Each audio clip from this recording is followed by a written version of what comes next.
Penaklukan Persia, pertempuran Kaskar. Kekalahan nyaris total dialami pasukan Persia di pertempuran An-Namarik. Bukan hanya kehilangan personel dalam jumlah besar, Persia juga harus menanggung malu dengan tertawannya komandan tempur mereka, Jaban. Kondisi tersebut diperparah dengan tewasnya komandan sayap kanan, Mardin Shah.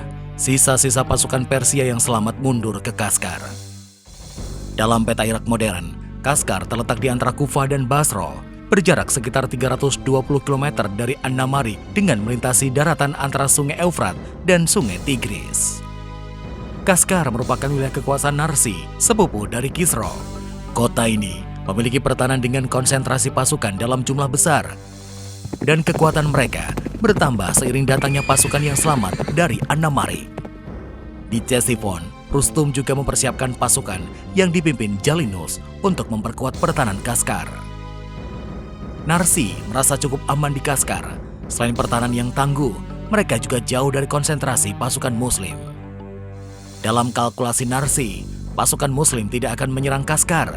Namun, di An-Namarik, Abu Ubaid berpikir sebaliknya. Abu Ubaid memutuskan menyerang Kaskar sebelum mereka menerima bala bantuan dari Ctesiphon. Pasukan Muslim segera bergerak menuju Kaskar dengan melintasi As-Suwad. Sementara Narsi menunggu datangnya pasukan bantuan dari Ctesiphon, dia dikejutkan dengan mendekatnya pasukan Muslim dari An-Namarik.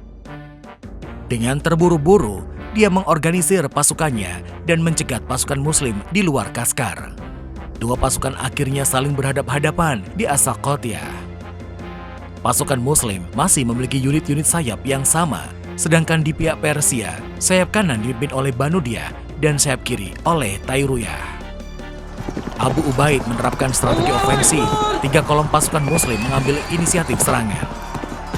Pasukan Muslim yang moralnya meningkat seiring kemenangan di An-Namarik berhasil menguasai medan pertempuran. Pelan tapi pasti, pasukan Persia mulai terdesak mundur.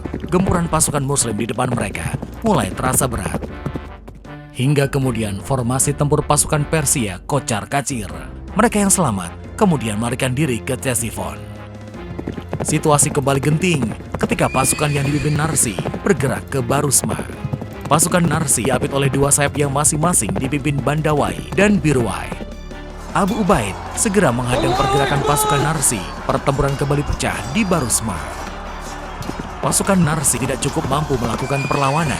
Ketika pasukannya mulai tercerai-berai, Narsi memilih melarikan diri. Kaskar akhirnya jatuh ke tangan pasukan Muslim.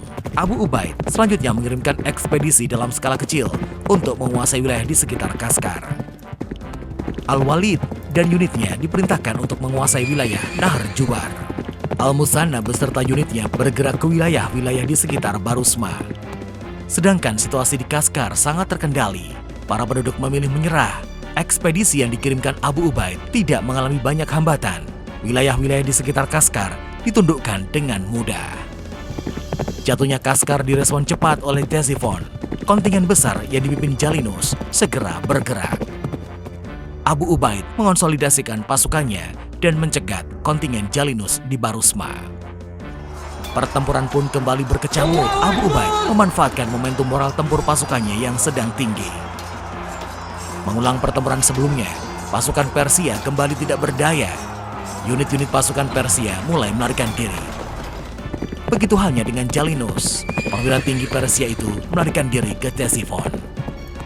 Di pertempuran Barusma, Persia menderita korban jiwa dalam jumlah yang sangat besar. Meskipun mengalami serangkaian kemenangan, pasukan Muslim tetap dalam kondisi siaga tempur. Abu Ubaid menjaga kewaspadaan pasukannya, mengingat mereka semakin dekat dengan ibu kota Persia, yaitu Ctesiphon.